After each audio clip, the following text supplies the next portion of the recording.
High above the English Channel, the roar of 12-cylinder Merlin engines shattered the silence of a summer afternoon. It was July of the year 1940, and the sky was a chaotic canvas of twisting metal and smoke trails. A lone Supermarine Spitfire banked sharply to the left to avoid the tracer fire from a pursuing German Messerschmitt Bf-109. The British pilot pulled back on the stick and felt the crushing force of gravity press him into his seat.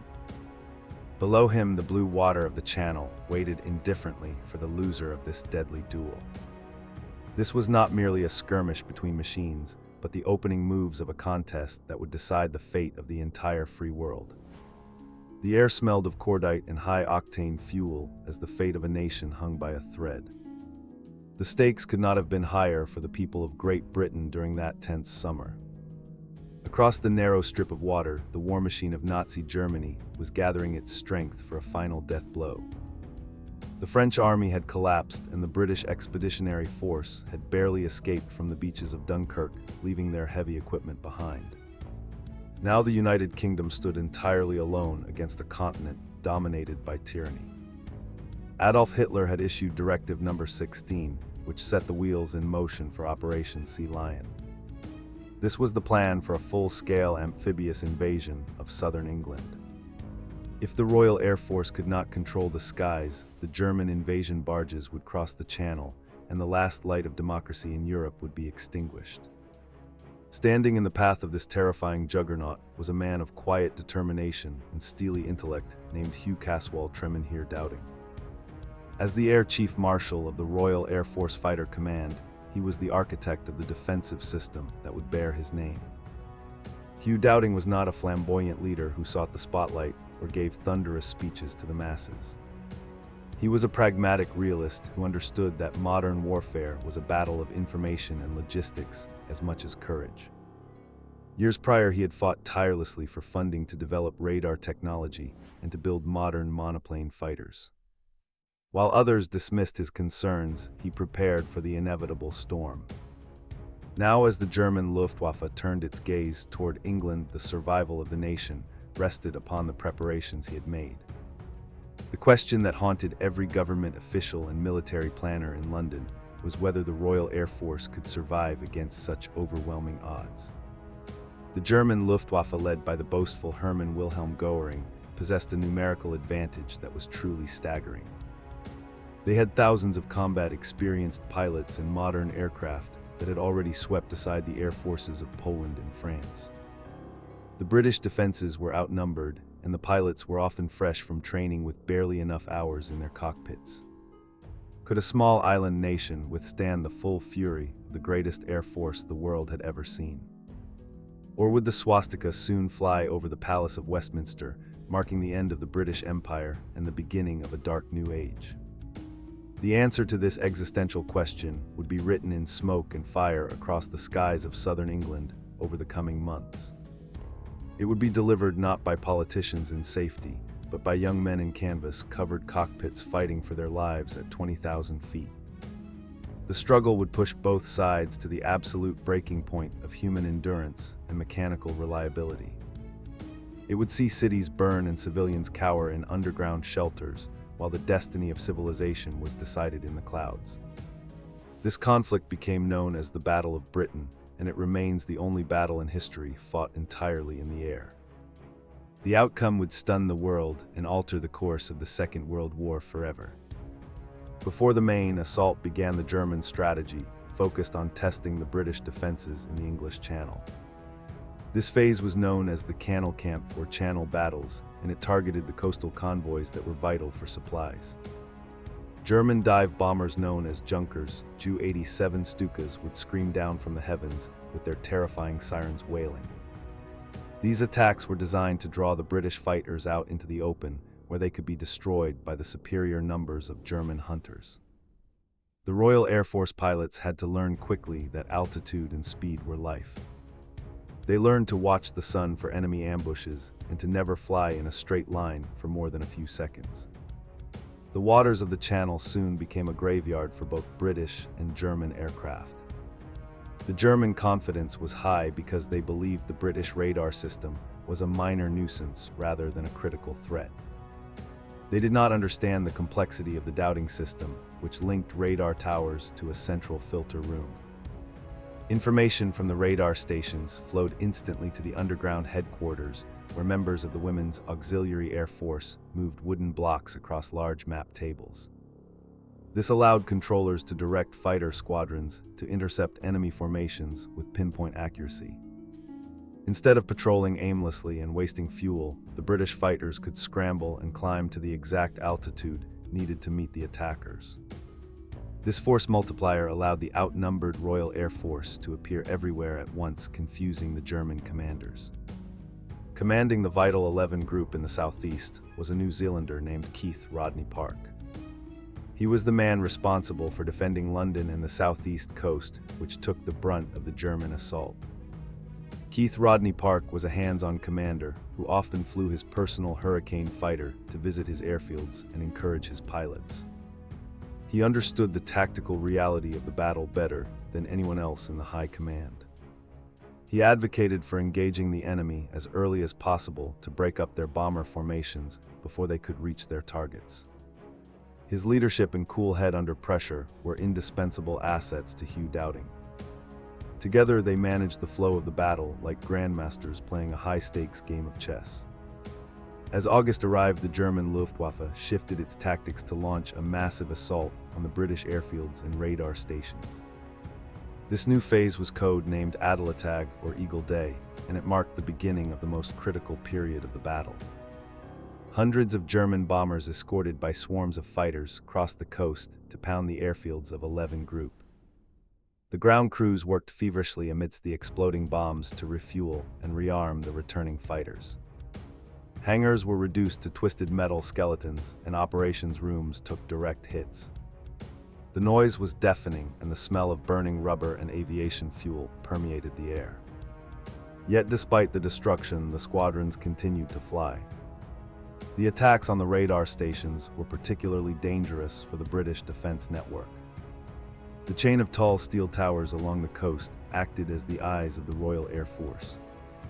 When German dive bombers targeted the station at Ventnor on the Isle of Wight, they managed to knock it offline. However, the British scientists and engineers worked miracles to patch the system together. They transmitted false signals to make the Germans believe the station was still operational. This deception worked brilliantly.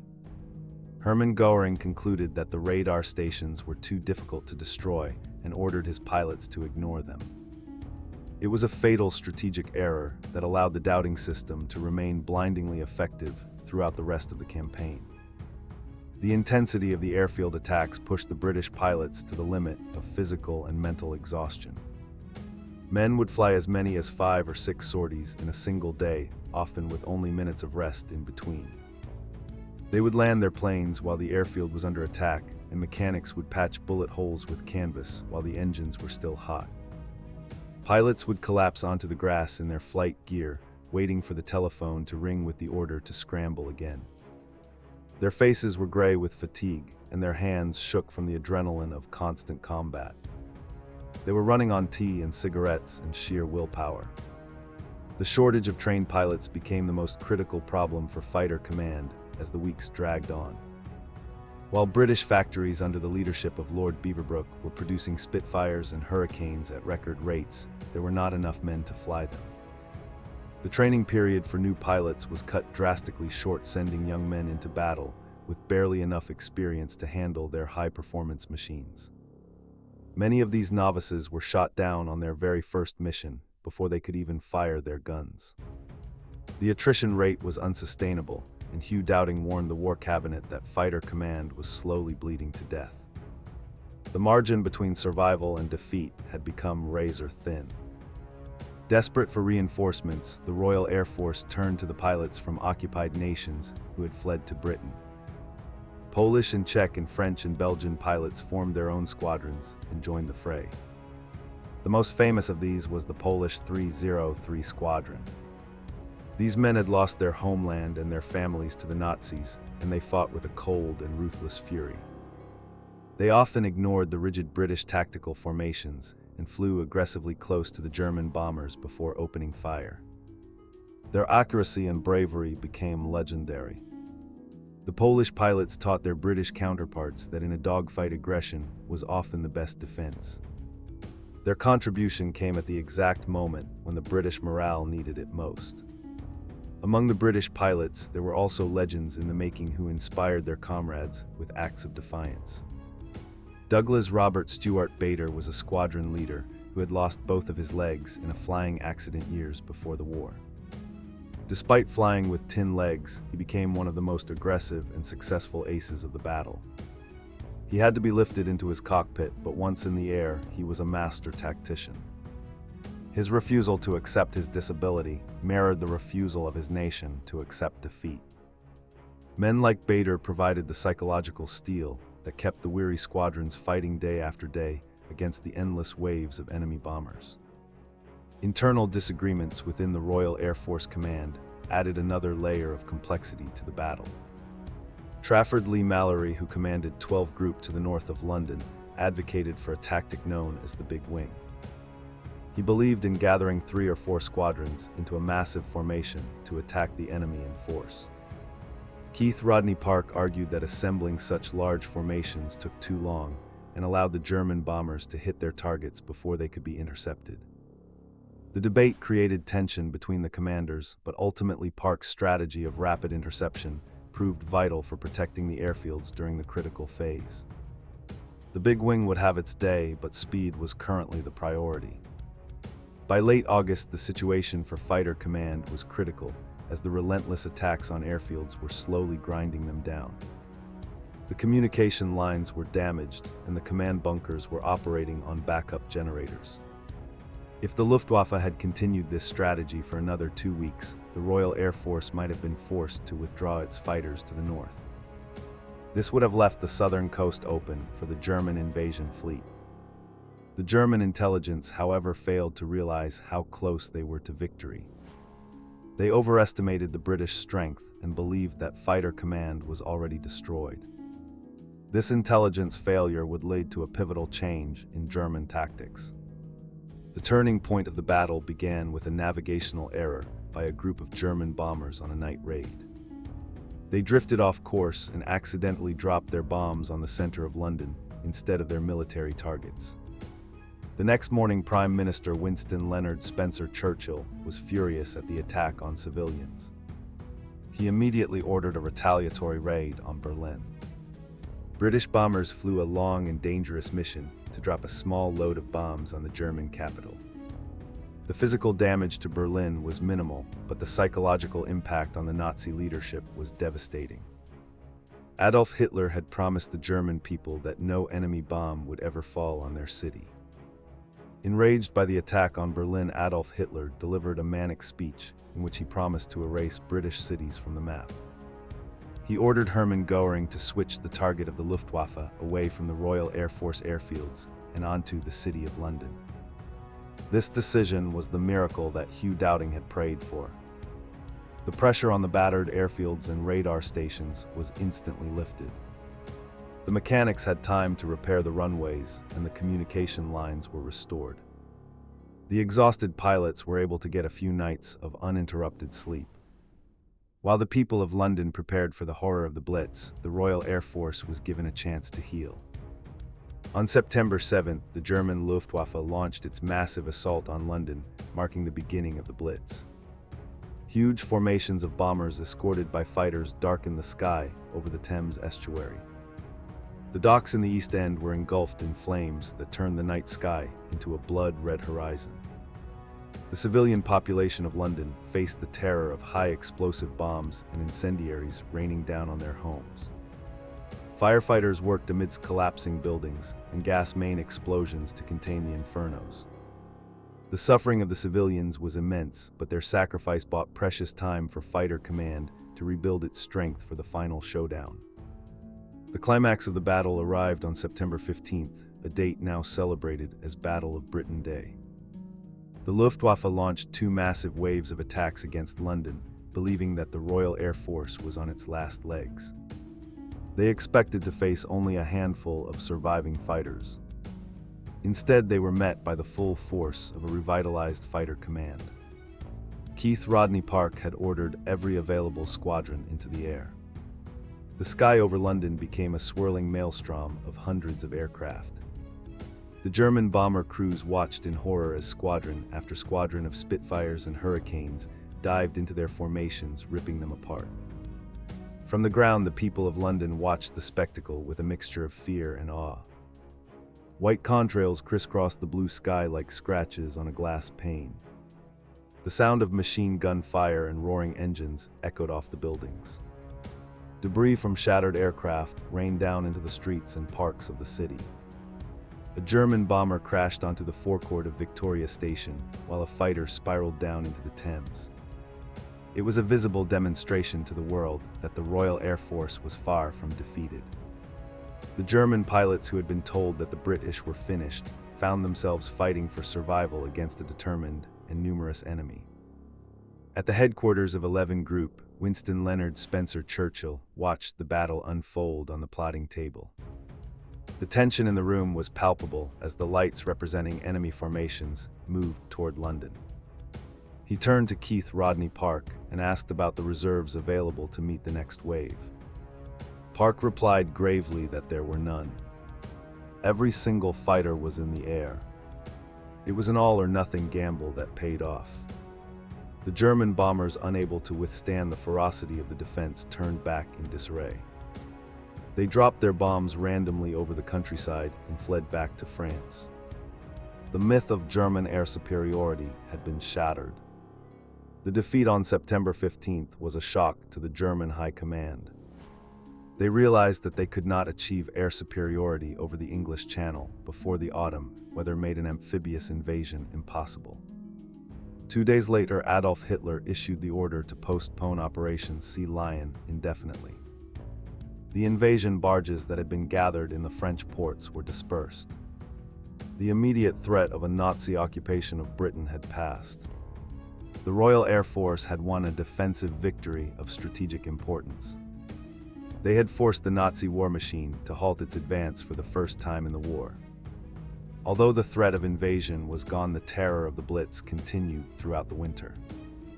The Luftwaffe switched to night bombing raids in an attempt to break the morale of the British people. London and other industrial cities like Coventry faced nightly destruction. The people took to sleeping in the underground subway stations for safety. Families huddled together on the platforms while the trains passed by and the bombs shook the earth above. A spirit of defiance and community emerged from the ruins. The British people coined the phrase business as usual and refused to let the bombing stop their daily lives. The shared hardship united the nation in a way that nothing else could. The technical legacy of the Battle of Britain was the validation of the integrated air defense system. The combination of radar and ground control in fighter aircraft proved to be a revolutionary concept in warfare. The Dowding system showed that information was a weapon as lethal as any bomb. It allowed a smaller force to defeat a larger one by applying force exactly where it was needed. This model of command and control would become the standard for all modern air forces. The radar towers standing silent vigil along the coast were the true sentinels of liberty during those dark months. The aircraft that fought the battle became icons of engineering and design. The Supermarine Spitfire, with its elliptical wings and graceful lines, became the symbol of British resistance. It was a thoroughbred machine loved by its pilots for its responsiveness. The Hawker Hurricane, though less glamorous and slower, was the workhorse of the battle. It was a sturdy gun platform that could take punishment and keep flying. The Hurricane actually shot down more enemy aircraft than the Spitfire during the battle. Together, these two machines and the men who flew them saved the nation from catastrophe. The human cost of the Battle of Britain was high for both sides. The Royal Air Force lost over 500 pilots and aircrew during the battle. These men came from all walks of life and from all corners of the British Empire and its allies. They were young men in their early 20s who carried the weight of the world on their shoulders. Many of their bodies were never recovered from the sea or the wreckage of their planes. The German Luftwaffe lost thousands of aircrew and aircraft a blow from which they never fully recovered. The cream of the German pilot corps was lost over England. In the aftermath of the battle, Winston Leonard Spencer Churchill delivered one of his most famous speeches to the House of Commons. He paid tribute to the airmen who had defended the island with the immortal words, "Never in the field of human conflict was so much owed by so many to so few." This phrase captured the essence of the struggle. The entire population of the free world owed their continued freedom to a few thousand young men who stood between them and the abyss.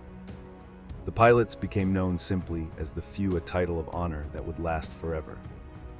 The victory in the Battle of Britain had profound global consequences.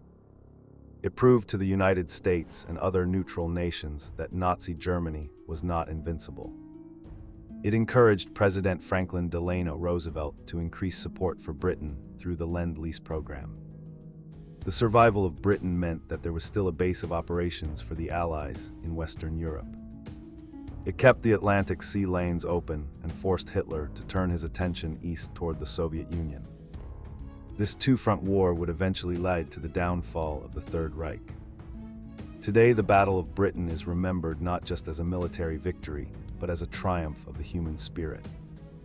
It demonstrated that a free people united in a common cause could withstand the most brutal assault. The roar of the Merlin engines and the sight of Spitfires in the sky are still powerful symbols of hope and courage. The memorials to the pilots and the radar operators and the civilians who died stand as reminders of the price of freedom.